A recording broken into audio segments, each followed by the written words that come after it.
name is Terry, and I'm one of the co-hosts. I'm a UX UI designer from the Bay Area, in which I create end-to-end flows on various digital products. I'm here with Adam, who helps run the podcast. So Adam, take it away. Hey, my name is Adam. I'm a freelance designer from the San Francisco Bay Area. I specialize in UI and visual design with a little bit of illustration.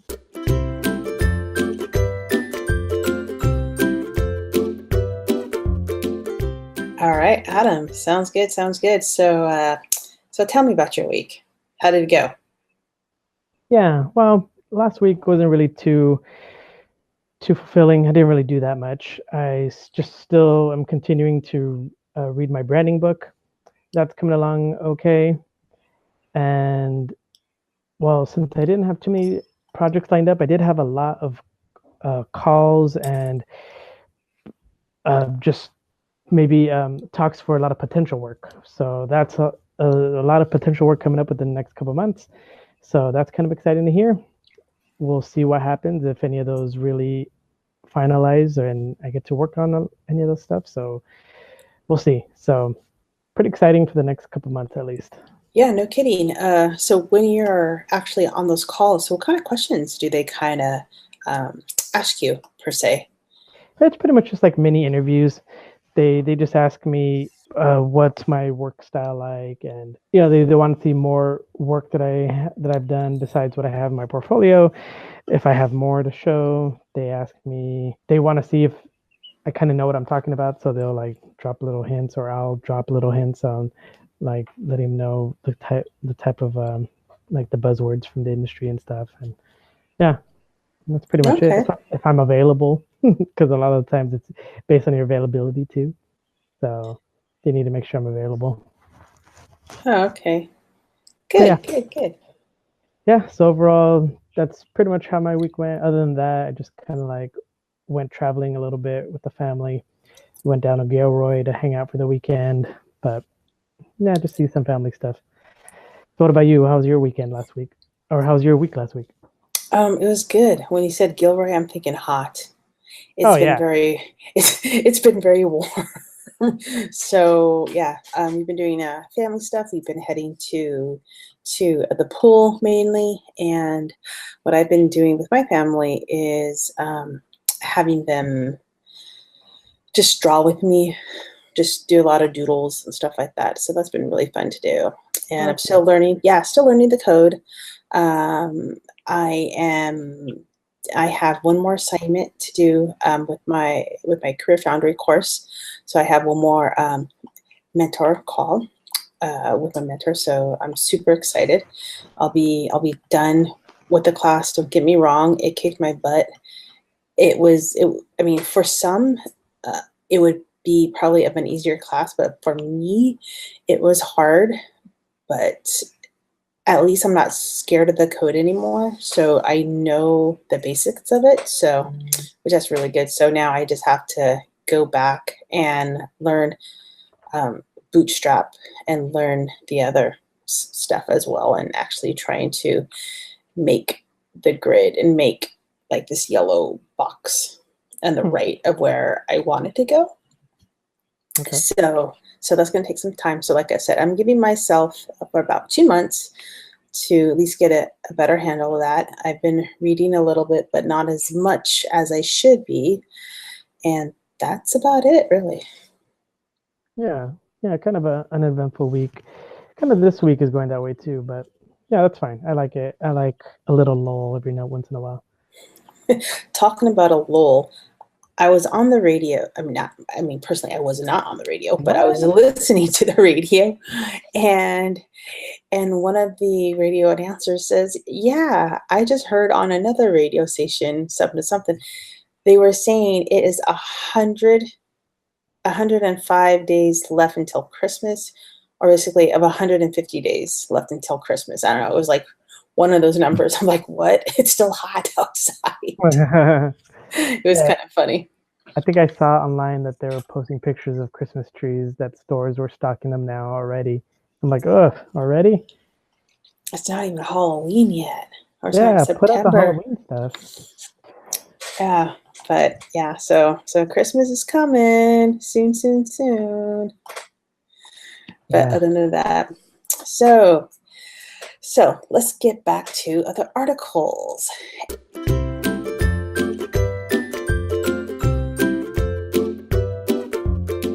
Adam, do you have any for us? So actually, I have two articles for just the headlines. Ooh, Remember nice. we talked about it last week. Yeah. I kind of want to have two things I kind of wanted to bring up for this week's just the headlines. So the first one is variable fonts. So I would say keep an eye out for variable fonts. You might be seeing that come out more and more. And the idea behind that is before, when you wanted to have your full family of fonts, let's say your lights to your bolds, you would have to have those in each individual fonts in your on your website. And so just to have that whole font family, you'd be kind of getting into the megabytes of all these fonts. So now what's coming out is something called variable fonts. And what it is they have these fonts that you can dynamically change their weights and their slants and their kind of any other kind of decorations kind of dynamically. So you could even do it, you could even have it where it could change on the spot. You could have it where the weights change by any other kind of triggering events. And so it's pretty cool. It's pretty cool technology. Keep an eye out for that. So the great part of that is that this is all a one family, one set of fonts. So it keeps your file sizes really low. And because you can move it so dynamically, you can start introducing things like animations and text effects to live editable text. And so that's pretty awesome. Yeah. So I've been hearing a little bit about it. I'm hearing a little bit more about it. And so I kind of wanted to bring that up. Keep your eye out. That's cool. Yeah, it's pretty cool. Like the demos I was seeing, they have text where they're adding stroke effects, so it looked like leaves were coming off of the font, and it was like growing. And I was like, oh, okay, that's kind of cool.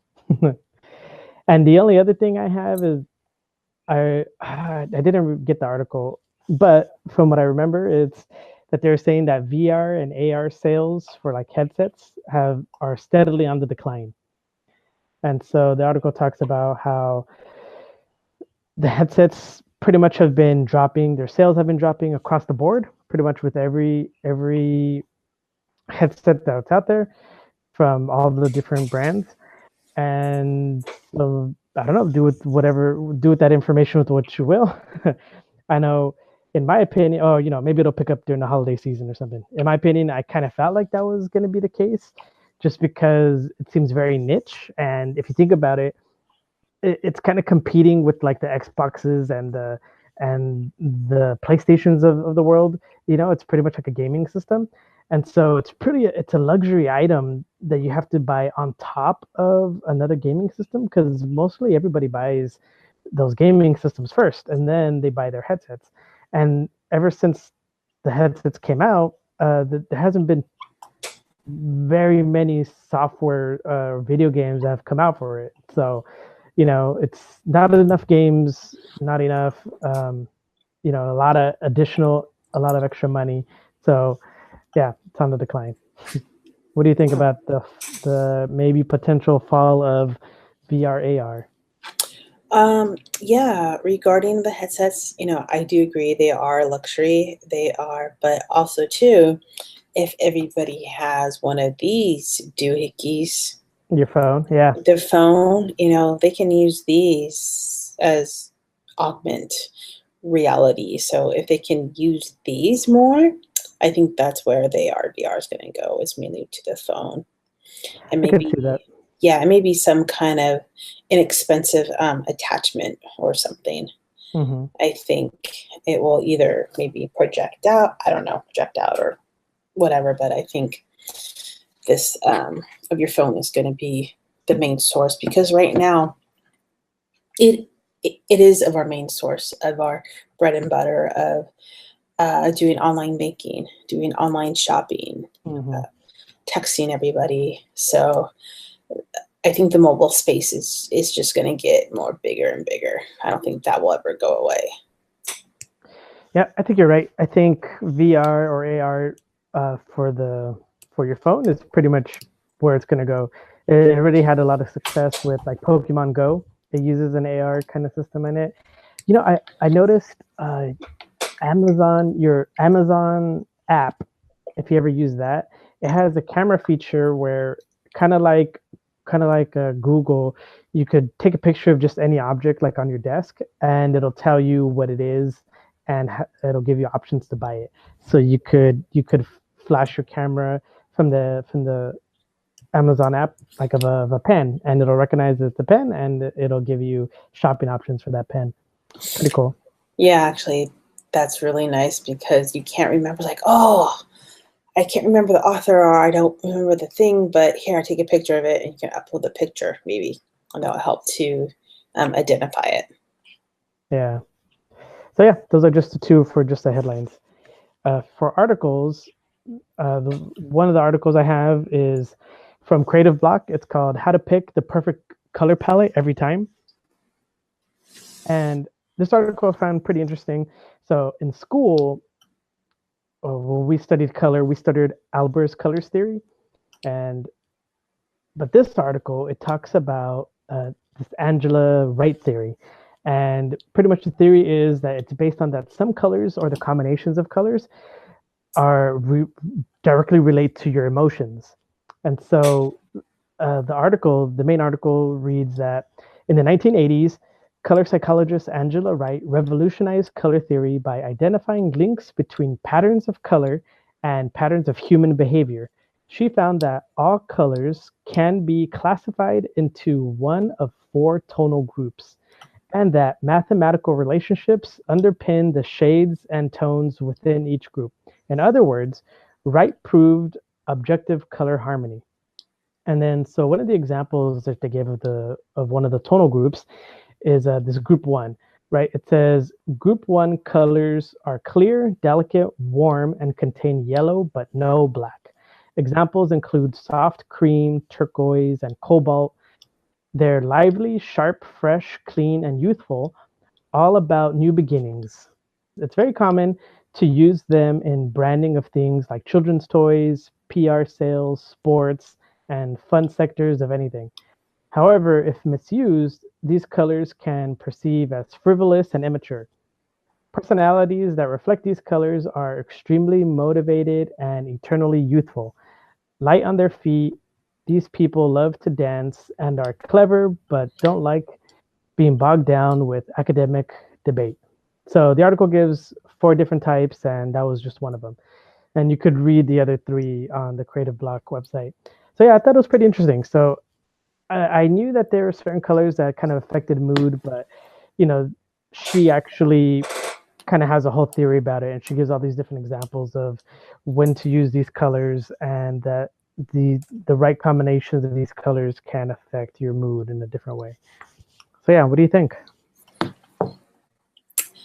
Wow. I mean, if a lot of people are very cranky or in a bad mood, you show them a color palette, maybe they'll smile. That's kind of cool, though. I mean, it's definitely, everybody has their own opinions about colors or fonts or how aesthetic something could be pleasing to the eye, or somebody can look at something and they just be like, just like really calm. Like if you're around the ocean and you hear the waves, you know, that like relaxes you, or the water relaxes you, versus doing something like skydiving or walking on fire, say. But that's fear. So yeah, I think it's definitely interesting, and see, you know, of what works with the common crowd, because maybe somebody might have a different reaction to the color. Yeah, like, oh, you're looking a little tired. You need a little bit more cobalt in your life. Cobalt. Oh God. Actually, cobalt's a real strong color. Yeah. To actually mix with. When I was in graduate school, I would have the cobalt color and put it on the palette and ink it up. And man, you just need it teeny, because if you get too much, man, that blue is strong. Yeah, it is strong. Yeah, it's a strong color. It's a nice color, but it's a strong pigment for sure. It's a very strong pigment. So that was my article. What article do you have? Yeah, thank you.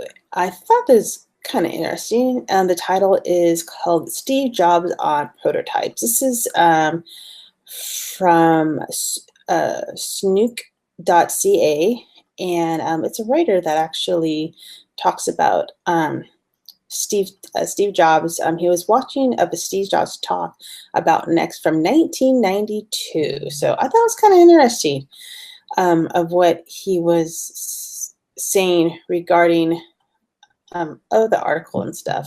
So I don't want to read it all because it's kind of short and condensed, but I will definitely say that normally what Steve would say is he would say, we haven't built a prototype in engineering for 2 years. What that means is manufacturing gets involved from day one.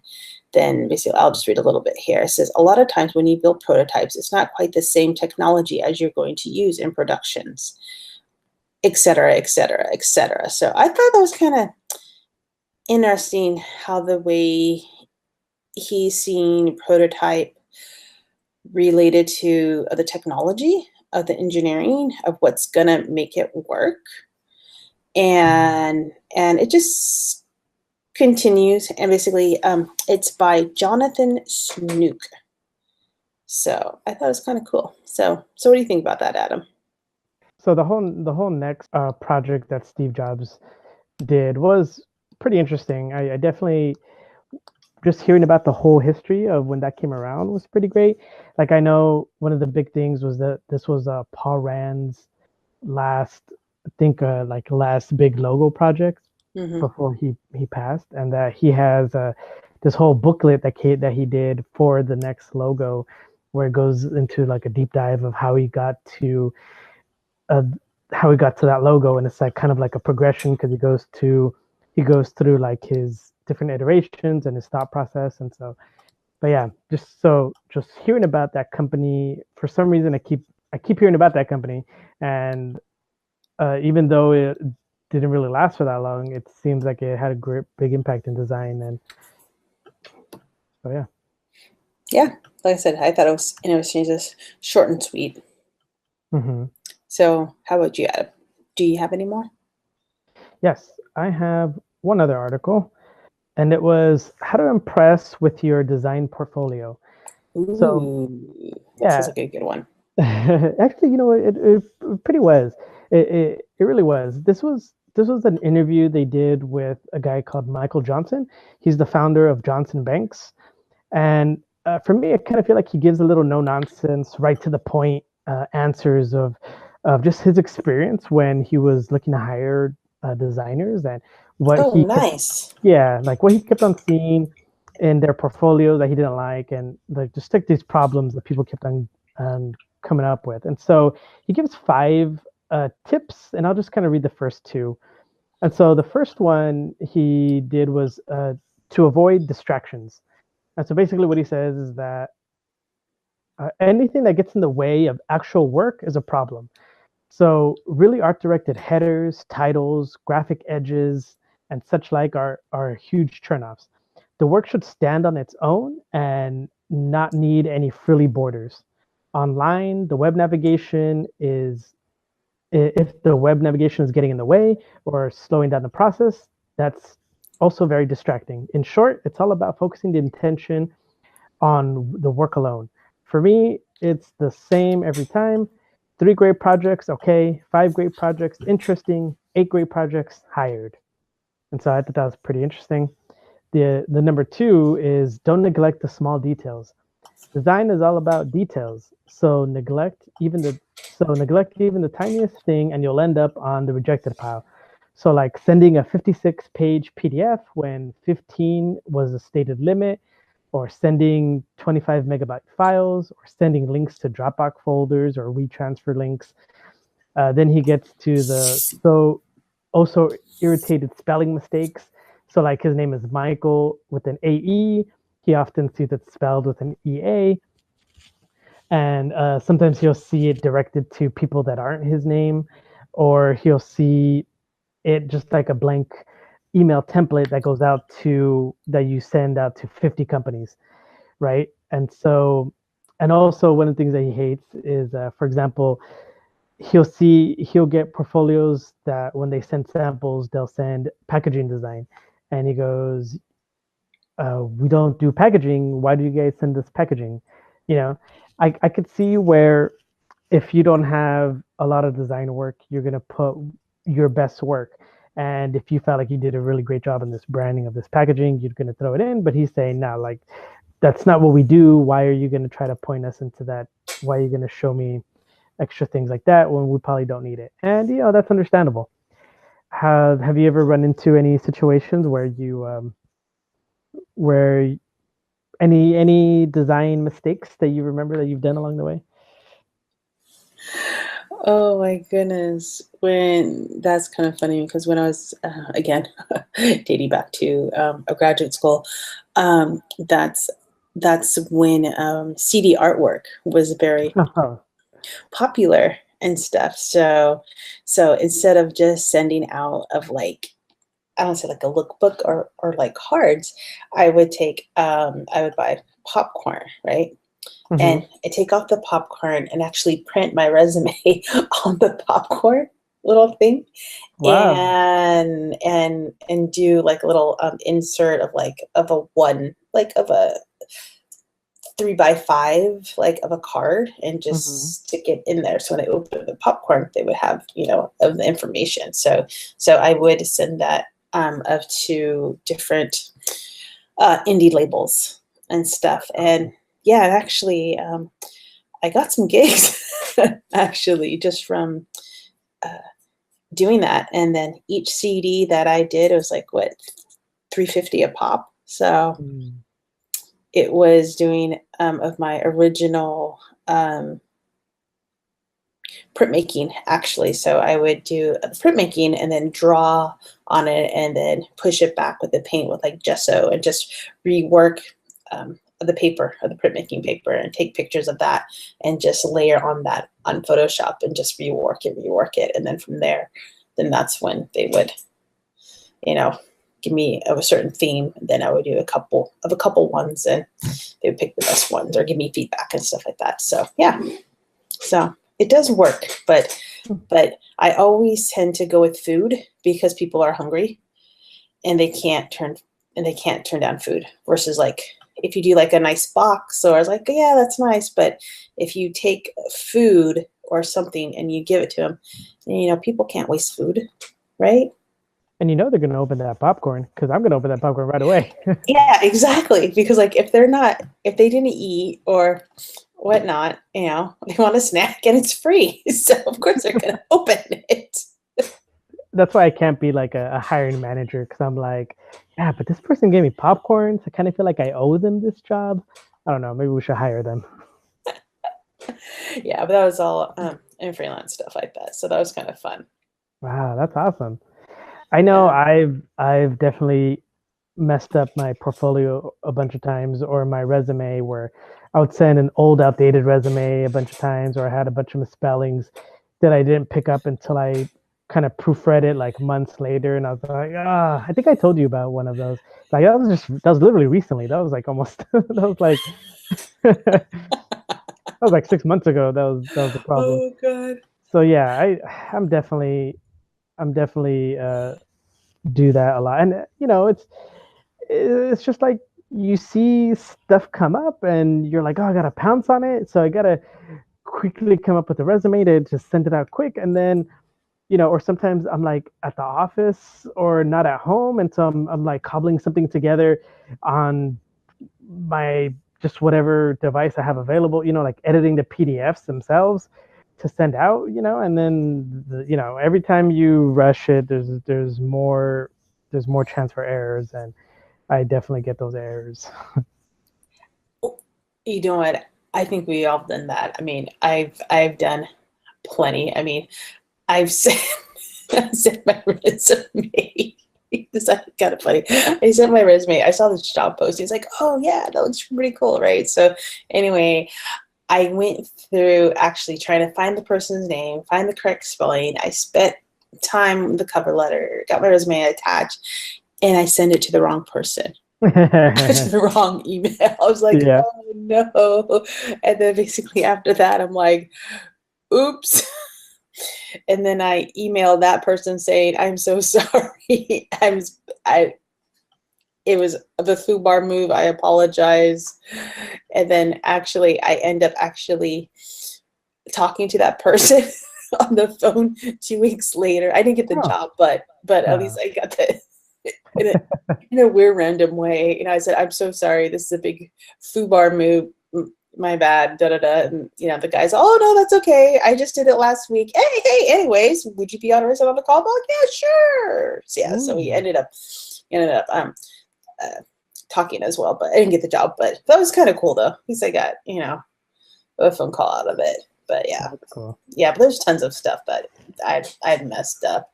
I've lost my files, my zip files, or yeah, it just happens. Yeah.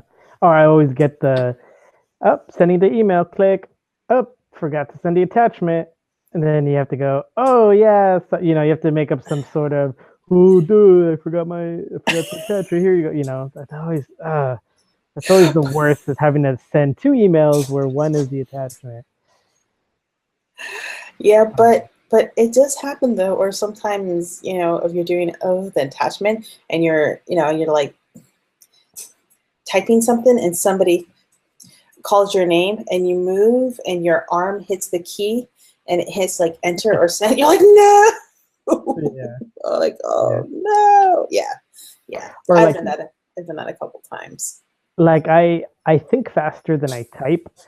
And so then I just type and then send. And then, but now I've learned to read everything before I send, even if I'm sending text, because then I realize I'm like, oh, I missed like big chunks of what I was saying. I do that too. Yeah. So I was like, oh, it's a good thing I read this, because I sound like a crazy person. Not a crazy person, but it's like too much of the adult drink or something. Yeah. Or I sound like a caveman. They like, go to store. You need things?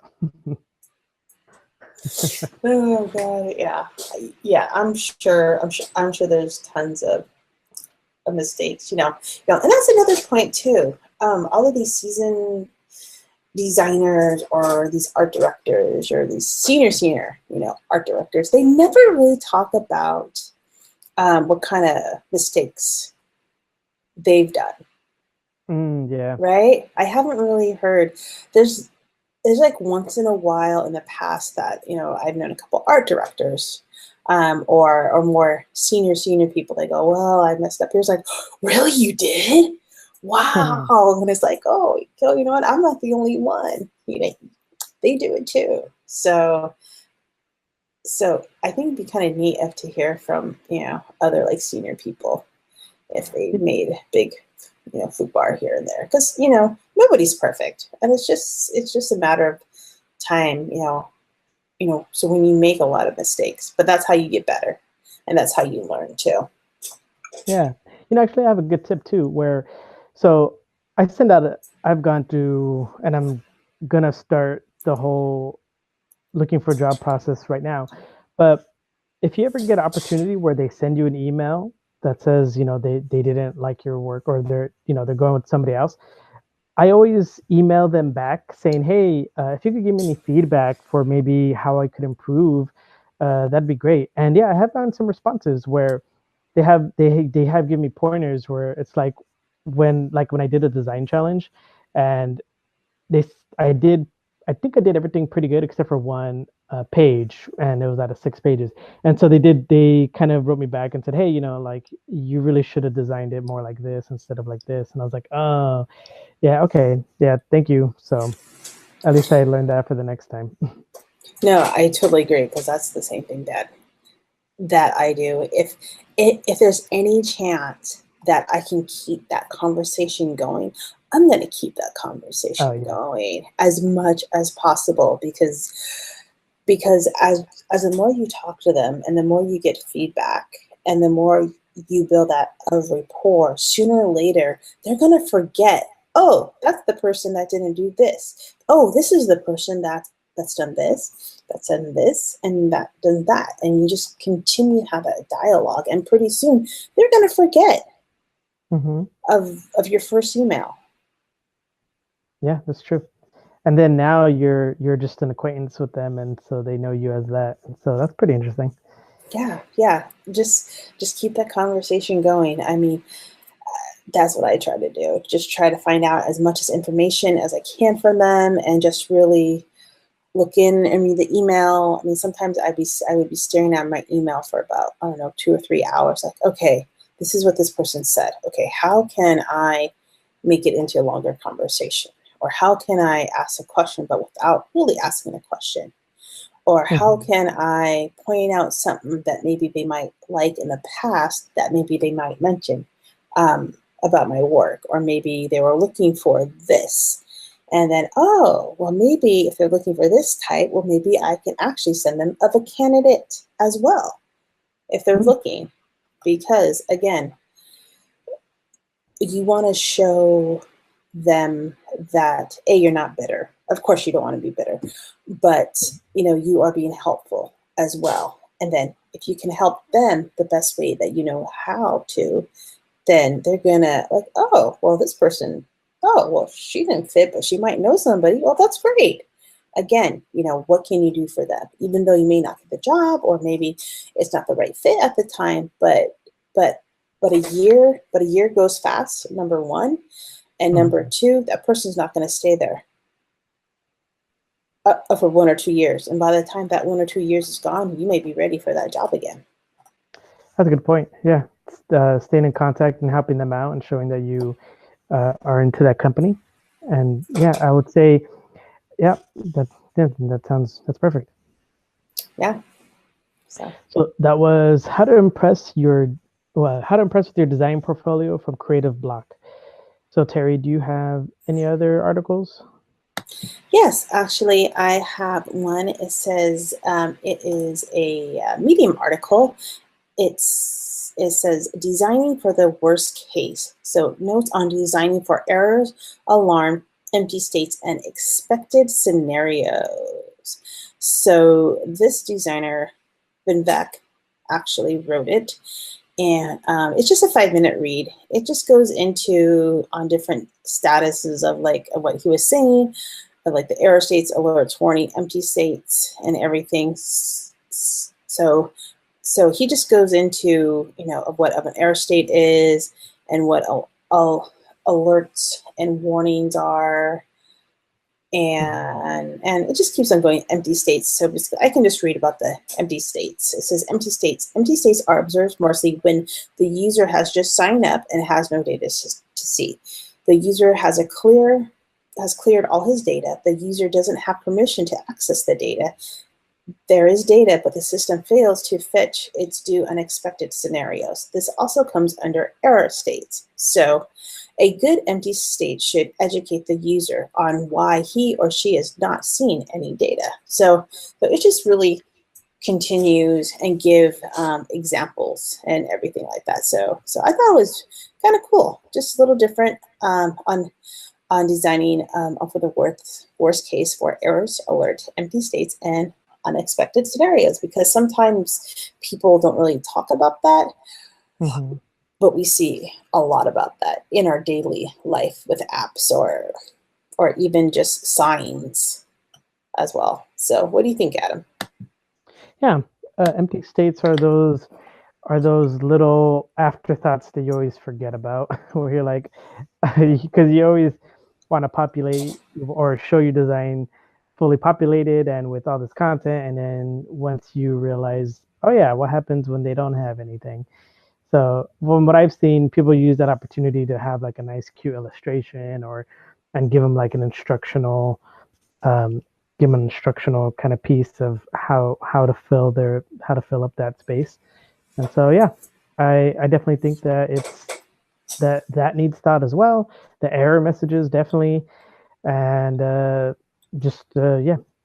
think more attention to detail all around. Yeah. So Adam, do you have any more articles? No, that's it for me. I am done today. Okay, I have one more, but I will keep it short.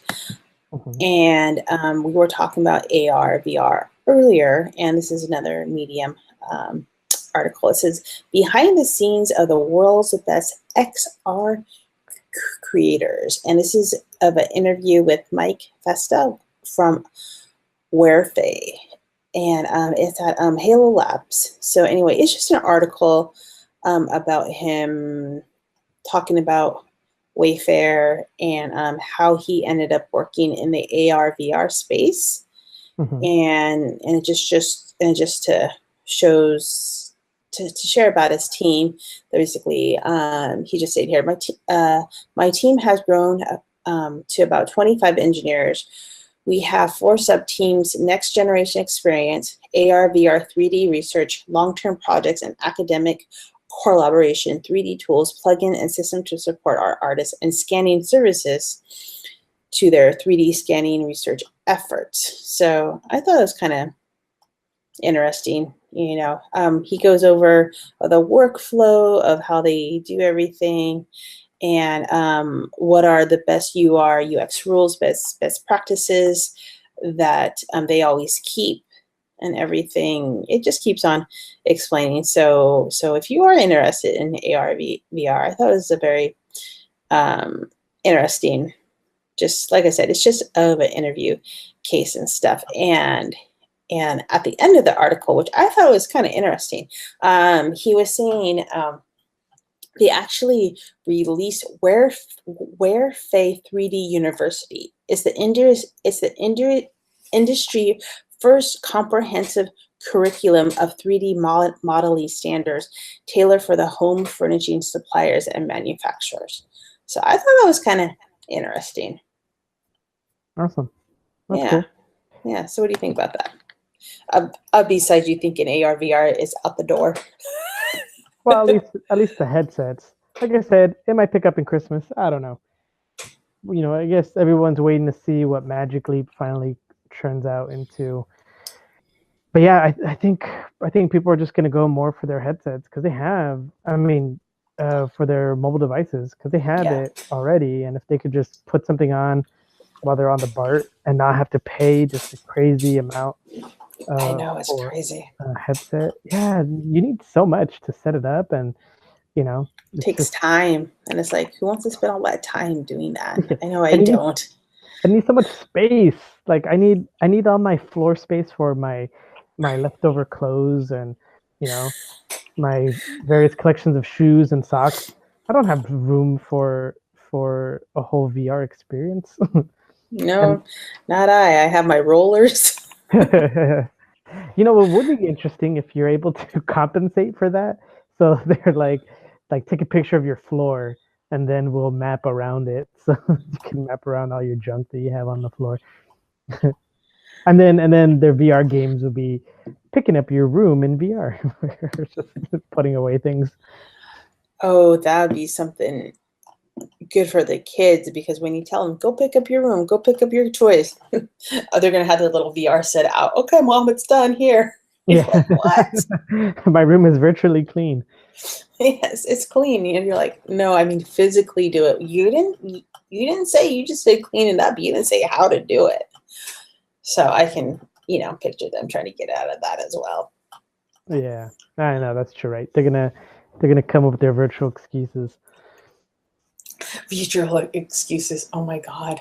I wonder, I wonder, I wonder if you write a book about that. Future excuses. Uh, Other reasons why you can't do things. I did clean up my room, or my shoes uh, digitally erased. I don't know. I can't think of any cool VR digital things.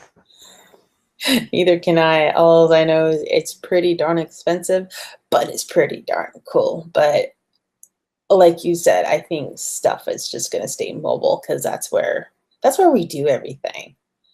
I mean, we do the FaceTime. We do, if you have uh, iOS, there's FaceTime. And Android, I'm not sure of what they use. My Android user, but there's all kinds of stuff that you can do, because that's like your mini computer in your hand. Mm-hmm. You can book appointments, your dentist appointment. You can pay your bills, send things, deposit checks. I mean, buy stuff, Yeah. buy food online, bring it from your doorstep. So it's not like you really have to move anywhere to do a whole lot of much. Yeah, that's true. And you could play video games and still get your regular phone alerts and stuff while you're using the Yeah. device. So, Yeah. And even watching your shows that you miss. mhm, mhm. In Yeah. VR space, you're I gonna. know. I bet you're gonna see that in the future now too, where like shows that are done in 3D. I wonder if you'll be able to have the ability to like be in the show. So you're following the characters around in the adventure with them. I'm sure you could. Yeah.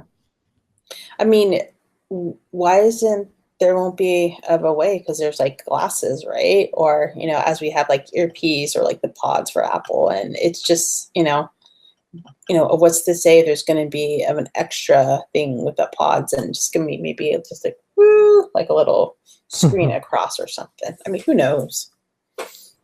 Yeah. Yeah. We'll just wait and see if it's even still around. No. Well, Yeah, you never know.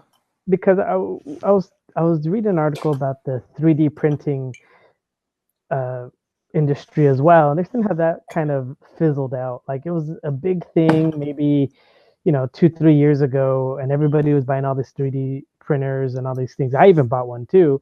I bought a cheap one, but yeah, little by little, it kind of fizzled out because there's only so much you could use your 3D printer for. I mean, sure, there's a lot of people that are finding really creative ways to do it, but ultimately, like you can't use it as a production machine, so you can't like you really can't have a business printing stuff that much on your own because it takes so long to get such a high resolution like finally polished thing, and then you have to do other post work to make it look better after that. And so it became just like a nice little fun project. I don't know how big the industry is doing now, but I kind of see that kind of fizzle too a little bit. And so I wonder if that's the same thing that's going to happen with headsets. Yeah, I don't know. There was, I'm not sure where I saw this at, but there's a 3D printer that actually prints houses. I think it was Mm-hmm. like over in Europe. It's like, oh man, that'd be so cool to bring that over here because the houses here in California, they're so darn expensive. But yeah, but I think what they do is it pours like it gloops of concrete or some sort of like Yeah. concrete material, and then once it hardens, it has another device that comes in and kind of like trims it away, and so it is able to build a house in like I think about 24 hours, but it's just all concrete or rock material. It's not like building wood foundations or anything. Yeah. So I don't know how practical that'll be, but yeah, I mean it's interesting stuff. The technology is definitely there. We just have to find a good way to use it. Yeah, indeed, indeed. Touche. Like I think they're saying like what'll happen is when this whole Mars thing about people going to Mars, they're saying well they can't take all the materials that they need to expand with them, but what they can bring are things like those printers to start printing out all the additional things that they need there. And I'm like, oh yeah, that's kind of interesting. That kind of makes sense. So they just print out the rest of their stuff. If they Yeah. ever get to Mars, I don't know. I might be dead by then. Yeah, it'll be kind of interesting to see that in our lifetime. See them colonize Mars, or at least have the first family or the The first first group, the family. first group on Mars. Yeah, I don't know if I would chance it. I think I like Mother Earth too much. Yeah, they're not going to need that much design work over there in Mars. So I don't know if I'm going to No, want that's why. it. I'm just going to be around being there useless. I was like, hey, I brought my laptop. Do you guys want me to make a sign or something where you guys build these, elaborate houses and farms and stuff? I could work on the website that'll help you with. Yeah, it's kind of like what kind of jobs can you get on Mars? What kind of currency? Which, yeah, that's just Well, that's the thing. Yeah. You probably won't need currency because you're just fighting. You're just living to live every day because you have limited oxygen. You're living to conserve as much oxygen or produce as much oxygen as possible. That's okay. I'll see him. I'll see on Mother Earth if that's yeah. Okay, let's wheel in back the topic. I think we're rambling. Right? Yep. Well, that's why it's called Ramblings of a Designer, because we just ramble. Exactly. Yeah, there we go. We've gone off the deep end. Yeah, very deep, deep, deep end. All right. Well, that's it for me. What about Yeah. you? No, that's it for me. Have fun. Start designing. Send those emails. Check your emails. Apply for that job. Ask questions. And don't be afraid. Yeah, and find this podcast every Wednesday morning. Hopefully my procrastination doesn't get the better of me every Wednesday morning. If not, Thursday mornings. Hey, you said Wednesdays. Yeah, I know. I'll shoot for Wednesdays. Okay, sounds good. Okay, and you can reach me on Twitter at Flaxenink. At Flaxenink. Adam, what about you? Yeah, you can find me on Twitter as well at Adan Zepeda. That's AdanZepeda. Also, if you're a listener and you find that you are listening more often and you listen every week and you become a fan, maybe like us on Twitter just so we know that you're out there. Yeah, that'd be kind of cool. And if you have questions, there's no stupid question. That's for sure. Mm-hmm. All right. Aloha, everybody. See ya.